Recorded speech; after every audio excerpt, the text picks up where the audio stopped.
Hey, good morning everyone, Trackman 44 here. Hey, y'all remember this 44 special that sprung an oil leak and sprayed me and the camera and the side of the shed all down with oil?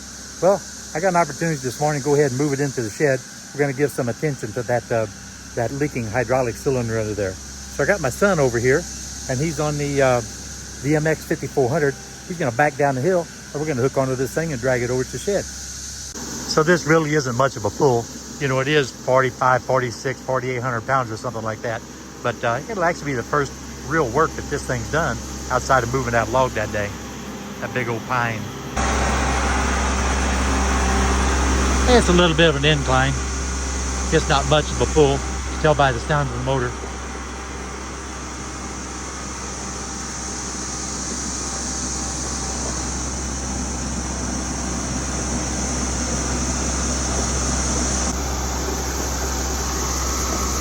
Sorry, I had to be careful there going down that little incline. Had to set the camera down and hold the brakes down to keep the flack out of the chain.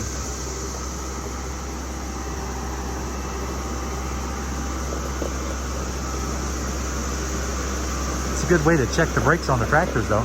This one here, this 44 Special's got disc brakes, so that's real cool. Much better than drum brakes. Now we're going to zip right up there in front of the shed, wheel it around and try to back it in place. But I'll probably back it in place later. Well, we pretty effortlessly got this pushed into the shop. Doesn't take too awful much, you know what I mean? All the wheels hold air and everything, you know, so that's a good note. But I got everything cleaned off because it had a bunch of leaves and debris on it and all that. And then I started going about the business of taking the seat off in order to get access to the hydraulic setup that's under the seat. And that's where we're at right now. Now, when you're looking at a 44 Special and you're trying to determine if in fact it is a special or not, first thing you always want to look at is this housing cover right here that actually holds the hydraulic assembly and the seat. Notice how thick this is. This is a full, I think that's a 1/2 inch cast steel plate. The standard 44 has a very thin steel plate across there.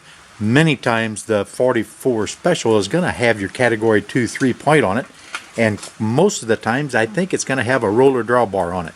Now, you can't always go by that because a lot of times those things are missing. A lot of them were fitted with a hand clutch. This particular one here does not have the hand clutch. And the first thing you notice as you walk up is your cast center hubs on the 44 Special on the rear as well as on the front. The next thing you look at if you're up there at the front wheels is take a look at your frame. Remember, this frame is a full 1 inch thick on the 44 Special, where it's somewhat less on a regular 44. And if you need to buy a replacement gas tank, remember the 44 Special is entirely different configuration. This one here is going to have the fill on the back end of the tank instead of the regular 44, which is up front. And I do not believe they'll interchange. Don't quote me on that as to whether or not they'll interchange or not, but I thought there was something about the steering geometry and the notch or the grooves that's in the tank that's somewhat different between the 44s. Another thing to look at is always remember the 44 Special is going to have the identification tag on the right side by the belt pulley instead of the left side over by the clutch. Then the very obvious difference is the physical size and the mounting and everything concerning the hydraulic system. Now, this particular one here, I do believe the ram is even larger in diameter in addition to the physical size of the cylinder. But if you take a look right here, this guy here has been busted and welded with stainless steel. It looks like it's been busted a couple of times and we welded with stainless steel. And what happened is the separation between this portion of the hydraulic control valve and this portion of it was where the oil is just blasting out of there. So I'm going to disassemble this and see what's going to be necessary, because I've got another one sitting out there that I'm probably going to try to either repair this one with the parts or just replace this entire thing with the other one off of another special parts tractor. I went ahead down by Death Row and pulled the 44 Special parts tractor out of the lineup and drug it up here by the shed. That's going to allow me to get much better access to the control valve and everything underneath the seat on this guy here. I'm totally unsure of the condition of this control valve and hydraulic cylinder, but the part that I need, which is right over here on this side, is good and intact, so it's not blown out. So at the very worst, I'll be able to pull that off of there, disassemble that, and use those parts to repair the existing pump that you see in there on the floor. I guess I should have pointed out while I was in on that other tractor, another thing to look at is the brakes. The specials are fitted with disc brakes typically, and not the old drum brakes, and they got entirely different shape of the push pad on the brake and the clutch pedals. And as you can tell, this one here is not fitted with a hand clutch, just like the other one. But this one here does not have a belt pulley. Hey, let me take a moment to clarify something here. Take a look at that thin plate, that thin transmission cover that's on top of this older 44 Special. Apparently they changed for the later models and made the later models all thicker. This one here is one of the earlier Specials, and it's still got the thin plate. So I stand corrected on that for a tip for looking for Specials. But with just a few wrenches, I was able to back those things out, and this guy here was much easier to get off than the one in there inside the shed. But this one is a little rough looking on the outside, but when I cut the lines, definitely had oil in the lines. A very good indicator. Get you up here a little bit closer.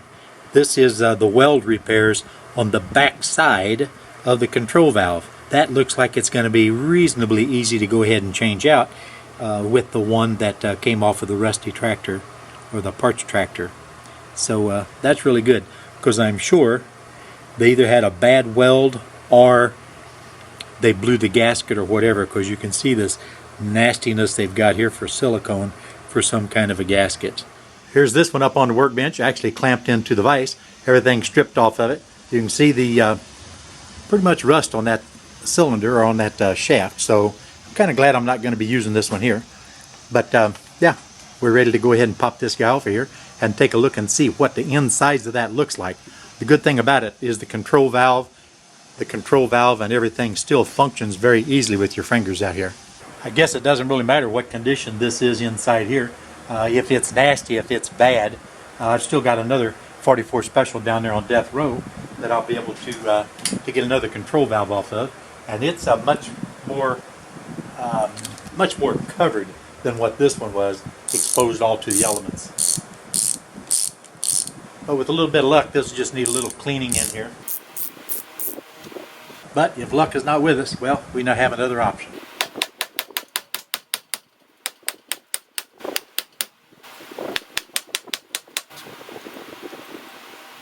These are some nasty oil in there. Now I see I'm going to have to take this off of here in order to disconnect it internally. I got to admit, this is the first time I've taken one of these control valves apart, whether it's on a standard or on a special. Yeah, it's nasty, but like I say, it's oil. Well, the nut and lock washer came off of this, and I was able to go ahead and pry this loose, so it's ready to go ahead and unbolt. This looks like it's got a key on it, a Woodruff key. That's part of a gasket. Yes, there's a Woodruff key on the back side, so you don't have to worry about orientation. I got these guys cracked loose.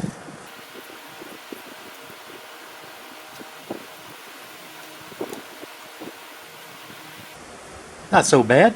Thing looks pretty good in there. Now this ought to come right up and out of there, I think. There we go. That little lever, that little prong, sticks in and inserts into this guy right here. This is your control valve right here. Yeah, it's got some nasty stuff in there for sure. I don't have to be concerned about the condition of any of this stuff here, simply because all I really need is this housing right here. This is the guy that's busted in multiple places back here on the back side on that other one. So I get this guy all cleaned up and we're good to go, I think. Well guys, I think that's far enough on this particular video here. It's probably getting stretched out pretty long. So I'll get this all cleaned up, and then we'll do another video on disassembling the other one, or just reassembling the good parts and pieces on the one that came off of this tractor. And then we'll go ahead and reassemble this guy here and get this guy fired up and get some oil in it, and then go about the business of checking everything else. I never did check and see if the alternator is putting out or not, because that one time I fired it up, it got me so covered in oil so quick, all I did was just shut it back down and never started it again. We just pushed it over here, or pulled it over here just the other day. So that having been said, you know what? That is all there is to this one here. And this is Tractor Man 44, and I'm out of here, guys.